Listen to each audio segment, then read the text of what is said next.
The first thing people see are my scars, but what they don't see is why I have them."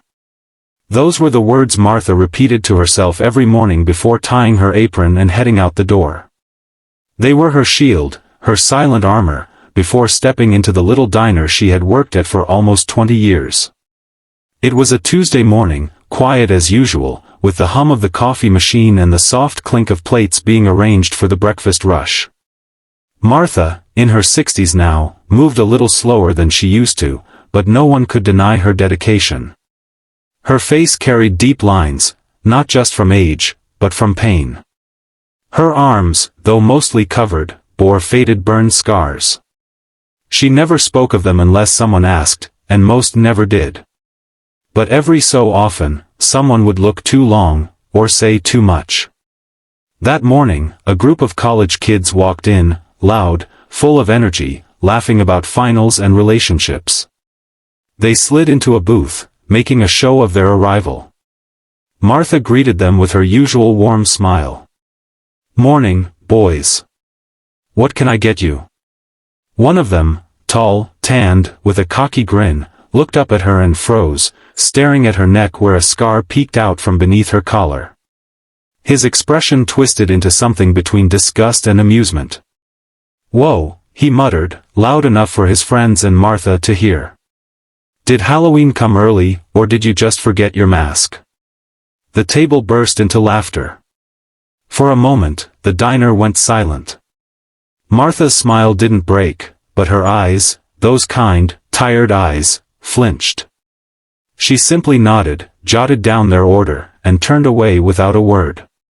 But in that moment, something inside her cracked just a little more. Across the room, sitting in a corner with his laptop open and headphones half off, was a 17-year-old boy named Tyler. He'd been coming to that diner every day after school since his father passed away the year before. Martha always brought him a warm slice of pie, never charged him, and made sure he never sat alone. Tyler had heard it all. He had seen Martha's hands tremble slightly as she walked back into the kitchen. He saw her pause for a beat too long before pouring coffee.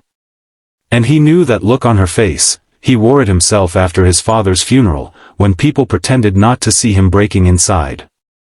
Something rose in his chest. Anger. Sadness. Protectiveness. Tyler stood up, heart pounding, and walked slowly to the group of boys. His voice was steady, but his hands were clenched.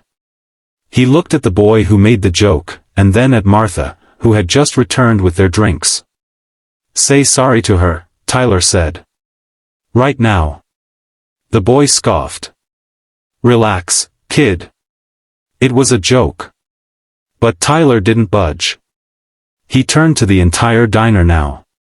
"She's a veteran. Did you know that? She was in Iraq. She pulled 2 soldiers out of a burning Humvee. That's why she has those scars. She nearly died saving people like you." Silence. The kind that drops like a stone. Martha froze, her tray slightly tilted, eyes wide. Tyler stepped closer to the table. His voice trembled, but he didn't stop. "She doesn't talk about it. She doesn't wear medals. But she shows up every day. And she takes care of people, even when they're cruel. So I'll say it again." And then he said the 5 words that would be remembered forever in that small-town diner. "Those scars make her beautiful." Martha dropped the tray. Not from shock, but because her hands were shaking now for a different reason. Tears filled her eyes, not from pain, but from something she hadn't felt in a long time: pride. Gratitude. Love. The college kid sat in stunned silence. The cocky one stood up, red-faced, ashamed. I didn't know," he mumbled. "I'm sorry, ma'am." Martha didn't say anything. She couldn't. Her throat was tight, and her heart felt like it might shatter. Tyler sat back down. Didn't say another word. He didn't need to. The manager, who'd watched it all from the kitchen door, came out and quietly comped the teenagers' meals, but not as a kindness. As a lesson.